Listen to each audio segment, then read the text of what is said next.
जैसा कि last episode में हमने देखा था कि यान जियांग पर टियानशुई नाम के बंदे ने धोखे से वार करते हुए उसकी ब्लड लाइन पावर को डिस्ट्रॉय कर दिया, जिसके चलते यान जियांग बस एक लूजर बन के रह गया था। मगर तभी सोड फेरी में ही उसके सामने आ गई। उन्होंने यान जियांग को एक पावरफुल सोडमैन बनाने का वादा किया। इसी दरमियान यान जियांग पर अपनी ही सिस्टर इन लॉ को खत्म करने का झूठा इल्जाम लगाया गया, लेकिन यान जियांग अपनी सच्चाई साबित करते हुए कल्टीवेशन करने के लिए स्टार क्लाउड मार्शल एकेडमी चला गया, जहाँ पर एल्डर हॉन्ग नहीं चाहता था कि यान जियांग इनर डिसाइपल बन पाए, इसलिए वो यान को एक स्क्रॉल दे देता है। वो कह रहा था कि इसे मास्टर करो तो तुम एग्जाम में पास हो जाओगे, मगर इसके पीछे एल्डर हॉन्ग की एक चाल थी। अब आगे तो इस एपिसोड की शुरुआत उसी सीन से होती जहाँ पर यान जियांग एल्डर हॉन्ग ने दिया हुआ स्क्रॉल प्रैक्टिस करने की कोशिश में है, मगर वो जानता था कि इस एल्डर के इरादे बिल्कुल भी नेक नहीं। ये बंदा उसे पसंद ही नहीं करता था। जब यान जियांग ने वो स्क्रॉल ओपन किया तब उस स्क्रॉल पर उसे एक टाइगर सील नजर आता है। अब यान जियांग को पता था कि ये खतरनाक जरूर से होगा, लेकिन यान जियांग को इनर डिसाइपल बनना था, इसलिए उसने रिस्क उठा ली। वो तुरंत ही उस टेक्निक को मास्टर करने बैठ गया। यहाँ पर एक ग्रीन फॉर्मेशन एक्टिवेट होकर ग्रीन टाइगर अपीयर हुआ था, मगर वो यान जियांग पर अटैक करने की बजाय उसमें अपने पावर्स ऐड कर देता है, जो देखकर ही एल्डर हॉन्ग की तो होश ही उड़ गए। यहाँ पर यान जियांग ने बस कुछ ही पलों में इस टेक्निक को मास्टर करते हुए उसका यूज भी किया। उसने एक पिलर पर इस पावर को रिलीज कर दिया था, जिसके चलते वहाँ पर काफी सारे क्रैक्स पड़ने लगे। ये सब देखकर तो एल्डर हॉन्ग भी हैरान था। उसके हिसाब से इस टेक्निक को मास्टर करने के लिए हेवन एंड अर्थ की डिवाइन पावर और एक डिवाइन विजन की जरूरत थी। बस वही लोग इसे मास्टर कर सकते जिनके पास परफेक्शन लेवल की सुपरनेचुरल पावर हो, और इस बंदे ने तो बस 30 ब्रीदिंग के अंदर ही इसे मास्टर कर लिया। वेल हमको लगा था कि यान जियांग इस ग्रीन टाइगर सील की वजह से घायल होगा, मगर यहाँ पर तो उल्टा हो गया था। तो यान जियांग से पूछता है कि तुम इतने जल्दी ग्रीन टाइगर सील को कैसे सीख गए, जिस पर यान जियांग जवाब देते हुए कहने लगा कि सीनियर ये तो मुझे भी नहीं पता, मैंने लगभग 1 साल के बाद कोई स्किल को कॉम्प्रहेंड किया है, मुझे भी लगा ही नहीं था कि मैं इतने जल्दी कामयाब हो जाऊंगा। खैर अब मैंने आपका ग्रीन टाइगर सील मास्टर कर लिया है तो क्यों ना आप भी मुझे इनर डिसाइपल बना दीजिए। मगर हम तो ये चाहता ही नहीं था कि ये बंदा यहाँ का इनर डिसाइपल बने, इसलिए उसने यान जियांग को एडमिशन के लिए साफ इनकार कर दिया। वो कह रहा था कि मेरे ख्याल से तुमने यहाँ पर चीटिंग की थी, इसलिए मैं दोबारा से तुम्हारी परीक्षा लूंगा। जिस पर यान जियांग कह रहा था पता नहीं सीनियर आपको ऐसा क्यों लग रहा, मैंने तो आपके सामने ही परीक्षा दी थी, आपके सामने ही मैंने दोनों असेसमेंट क्लियर की, मगर फिर भी आप मुझ पर इल्जाम लगा रहे हो। मुझे तो ऐसा लगता है कि ये स्टार क्लाउड एकेडमी के रूल्स के खिलाफ होगा। जिस पर एल्डर हॉन्ग कह रहा था कि यहाँ के रूल्स तो हम ही बनाते हैं, और मैं अच्छे से जानता हूँ कि तुमने चीटिंग की थी, इसलिए तुम्हें मेरी बात माननी पड़ेगी। अगर तुम मना करोगी तो उसे तुम्हारा फेलियर समझकर रिजेक्ट किया जा सकता। जिस पर यान जियांग कह रहा था कि एल्डर हॉन्ग अगर आपको मेरी बातों पर यकीन ही नहीं है तो मेरी मैजिकल पावर्स की परीक्षा लेने का कोई तुक ही नहीं बनता। मैं परीक्षा दूंगा और आप मुझे दोबारा से ही चीटर बुलाओगे, इससे तो कोई फायदा नहीं होने वाला। जो सुनते साथ ही हॉन्ग को हंसी आने लगी। वो कह रहे तो चलो ये तो बढ़िया हुआ कि आखिरकार तुमने हार मान ली। देखो तुम इनर पैलेस के डिसाइपल बनने के लायक नहीं हो, अगर आउटर डिसाइपल बनना है तो मैं अभी तुम्हारा नाम रजिस्टर कर दूंगा। जिस पर यान जियांग कह रहा था कि मैं अपना हक कभी नहीं छोड़ता, अगर कोई चीज मैंने हासिल की है तो वो मुझे मिलनी ही चाहिए। इस एग्जाम को मैंने पूरी ईमानदारी से पास किया था, मगर आप उस बात को मानने के लिए तैयार नहीं हो, तो क्यों ना हम किसी और रास्ते का यूज करके इस सिचुएशन को हैंडल कर ले। मैंने सुना था कि जिंगियन प्रीफेक्चर में किसी को अपर लेवल पर जाना है तो उन्हें 5 सितारों से परमिशन लेनी पड़ती, अगर उन्हें 5 सितारों से रिकॉग्निशन मिला तो ही वो आगे जा सकते। और जहाँ तक मुझे पता है उन 5 सितारों को हमारे स्टार किंग और उनके 4 मिनिस्टर रिप्रेजेंट करते हैं, तो क्यों ना मैं उन्हीं से अप्रूवल ले लूं। अगर उन्हें लगा कि मैं पावरफुल हूँ तो ही वो मुझे अप्रूव करेंगे, लेकिन उसके बाद आपको मुझे इनर डिसाइपल बनाना पड़ेगा, फिर आप मुझे इनर पैलेस में जाकर कल्टीवेशन करने से नहीं रोक सकते। ये सुनते साथ ही हॉन्ग की हंसी छूट गई। वो यान जियांग का मजाक उड़ाते हुए पूछने लगा कि बच्चे क्या तुझे वाकई ऐसा लगता है कि हमारे स्टार किंग जिंग वांग तुझे रिकॉग्नाइज करेंगे? अरे वो तो बड़े बड़े पावरफुल कल्टीवेटर्स को भी भाव नहीं देते, तो भला तू किस खेत की मूली है? मगर यान जियांग को खुद पर पूरा यकीन था। वो कहता है एल्डर हॉन्ग मैं अच्छे से जानता हूँ कि हमारे स्टार किंग और उनके मिनिस्टर जरूर से मुझे अप्रूव करेंगे, और अगर ऐसा नहीं हुआ तो मैं जरूर से इस सिटी को छोड़कर चला जाऊंगा। जो सुनते साथ ही हॉन्ग तो काफी ज्यादा खुश हो गया। उसे यही लग रहा था कि बंदा बस यहाँ से निकल जाए। वो कहता है चल बच्चे आज मैं भी देखूंगा कि तू हमारे स्टार किंग और उनके मिनिस्टर से अप्रूवल कैसे लेगा। जिसके बाद ये लोग उस हॉल में पहुँच गए जहाँ पर स्टार किंग का स्टेचू था। बल ये है जिंगियन कंट्री के सबसे पहले लॉर्ड जिंग वांग, और इन्हें ही स्टार किंग के नाम से जाना जाता था। यहाँ पर एल्डर हॉन्ग यांजियांग को बता रही थी कि तुम स्टार किंग को कभी भी अवेकन नहीं कर सकते, लेकिन अगर तुम जैसे तैसे उनसे रिकॉग्नाइज होने में कामयाब हो गए तो तुम यहाँ के इनर डिसाइपल बन सकते हो, और अगर तुम फेल हो गए तो फिर तुम्हें पता ही है कि तुम्हें ये कंट्री छोड़कर जाना पड़ेगा। तो यांजियांग तुरंत ही जाकर जिंगवांग के स्टेचू के सामने खड़ा हो गया। वो अपने डिवाइन पावर्स को एक्टिवेट करते हुए जिंगवांग को अपनी एबिलिटी शो करने लगा ताकि वो उसे इनर डिसाइपल बनाने का अप्रूवल दे दे। इधर हॉन्ग काफी ज्यादा खुश था, उसे पता है कि जिंगवांग इसे अप्रूव नहीं करने वाले। साथ ही यांजियांग की बॉडी से रिलीज होने वाली ऑरा को देखकर हॉन्ग को ये लग रहा था कि ये बच्चा दोबारा से कोई ट्रिक खेल रहा। इसमें इतनी एबिलिटीज है ही नहीं कि जिंगवांग के सामने इतनी देर टिक पाए। साथ ही साथ यहाँ पर एल्डर हॉन्ग ने आगे की भी सारी प्लानिंग बना के रखी थी। वो सोचता है कि जैसे ही यांजियांग इस काउंटी की बॉर्डर से बाहर जाएगा उसे वहीं पर मार देंगे, तब तक इसकी फियांसी जीरोआन भी इसे बचा नहीं पाएगी। दरअसल जीरोआन एक जीनियस थी, लेकिन कुछ लोग नहीं चाहते कि वो टॉप की लेवल को हासिल कर पाए, इसलिए एक सेकंड एल्डर ने ऑलरेडी कुछ सोल्जर्स को रिक्रूट कर लिया था ताकि वो मौका मिलते ही जीरोआन पर अटैक कर दे। अगर जीरोआन घायल हो जाए तो फिर उसे मास्टर की पोजीशन को छोड़ना होगा और फिर इसी मौके का फायदा उठाते हुए हॉन्ग उसकी पोजीशन को हड़प लेगा।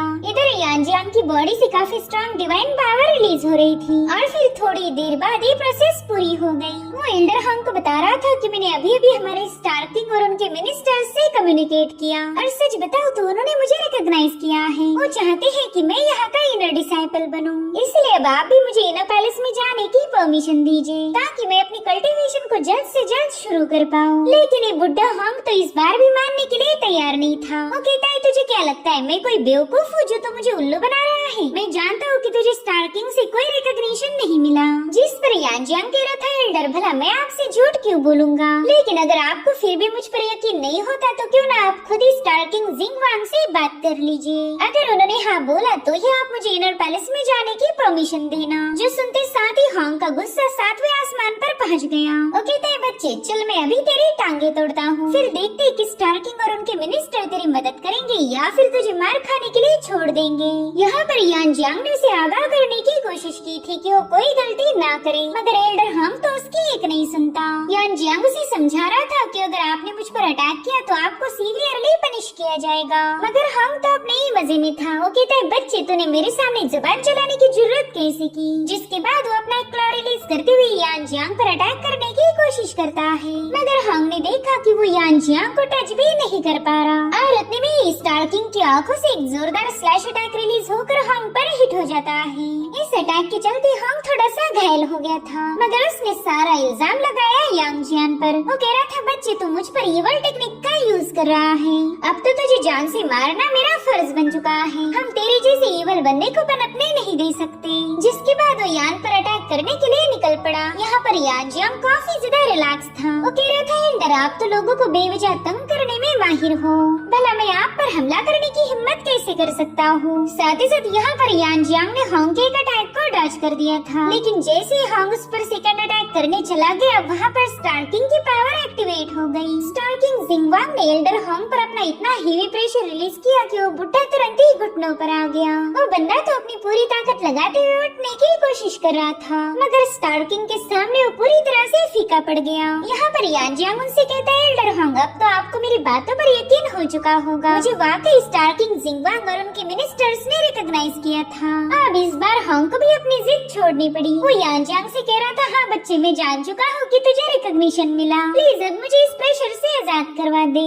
मुझे पूरा यकीन हो चुका है कि तूने ट्रायल में कोई गड़बड़ी नहीं की, अब प्लीज तू ही स्टार किंग को बता दे कि मैं उनसे माफी मांगता हूँ। मैं अपने किए पर काफी ज्यादा शर्मिंदा हूँ। मगर यांजियांग यहाँ पर उसके मुँह से हर एक बात क्लियर करना चाहता था। उसके पास जाकर पूछने लगा कि एल्डर हॉन्ग क्या अब मैं इनर पैलेस का डिसाइपल बन सकता हूँ? आप मुझे वहाँ जाने से रोकोगे तो नहीं ना? जिस पर एल्डर हॉन्ग तड़पते हुए कहने लगा कि बिल्कुल तुम हमारे इनर डिसाइपल बन चुके हो। मैं अभी इसी वक्त जीरोआन को खबर करूंगा कि तुम्हें जल्द से जल्द इनर डिसाइपल का मटेरियल प्रोवाइड किया जाए। अब ये सीन यहीं पर कट होकर हम यांजियांग और जीरोआन को देख पाते हैं। यहाँ पर यांजियांग उससे अपना टोकन हासिल करने आया था। वो उससे कह रही थी यांजियांग मैं नहीं जानती कि तुम स्टार किंग जिंगवांग ने रिकॉग्नाइज क्यों किया, तुम तो उतने पावरफुल हो भी नहीं। खैर मैं उनके डिसीजन पर सवाल नहीं उठा सकती, लेकिन इतना समझ लो कि इनर पैलेस काफी ज्यादा खतरनाक है। वहाँ पर बस स्ट्रॉन्ग ही सरवाइव कर सकते। इनर डिसाइपल्स की स्ट्रेंथ को बढ़ाने के लिए वहाँ पर काफी भयानक कंपटीशन भी ऑर्गेनाइज किए जाते, जिसमें तुम्हें भी भी पार्टिसिपेट करना होगा।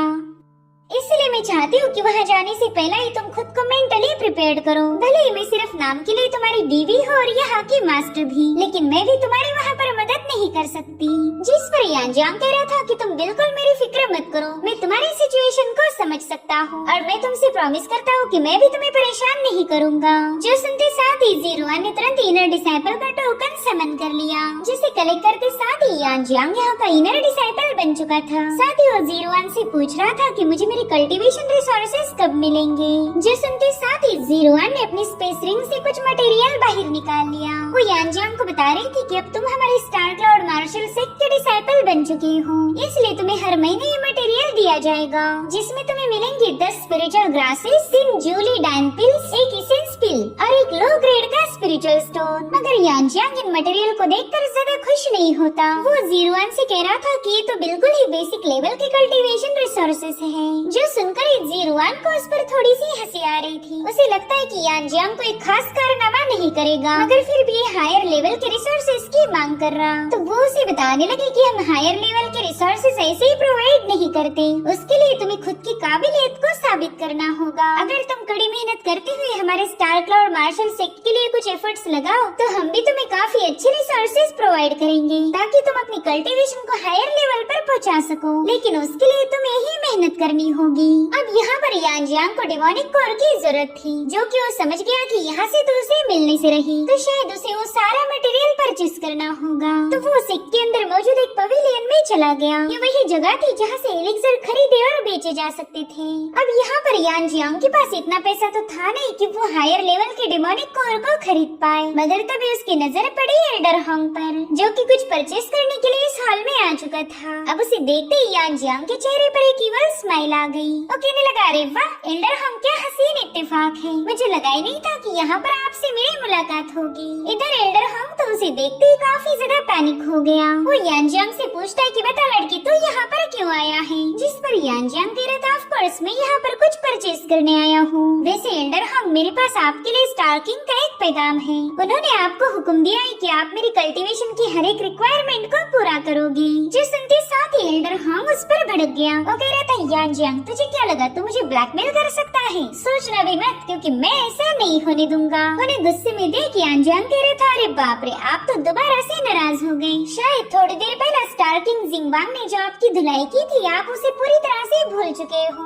अब यहाँ पर एल्डर हॉन्ग अपनी बदनामी होने नहीं देना चाहता था, इसीलिए वो यान जियांग को झूठा ठहराते हुए कहने लगा कि बच्चे बेवजह की बकवास मत करो, मैंने तो आज तक कभी कोई गलत काम किया ही नहीं जो स्टार किंग मुझे पनिश करे। जिस पर यान जियांग कह रहा था, अरे अरे, शायद आप अभी भी लाइन पर नहीं आए, आप तो स्टार किंग के हुक्म की नाफरमानी कर रहे। उन्होंने मुझे क्लियरली कहा था कि आप ही मेरी कल्टीवेशन में मदद करोगे, लेकिन अब आप तो तैयार नहीं, तो मुझे स्टार किंग के पास वापस जाना होगा, फिर तो शायद वो खुद ही पर्सनली आकर आपसे बात करेंगे। जो सुनते साथ ही एल्डर हॉन्ग को यान जियांग पर काफी ज्यादा गुस्सा आने लगा। वो जानता था कि यान जियांग उसे जानबूझकर मैनिपुलेट कर रहा, मगर एल्डर हॉन्ग ने खुद ही इस मसले की शुरुआत की थी, जिसके चलते उसे खुद ही यान जियांग के सामने हार माननी पड़ गई।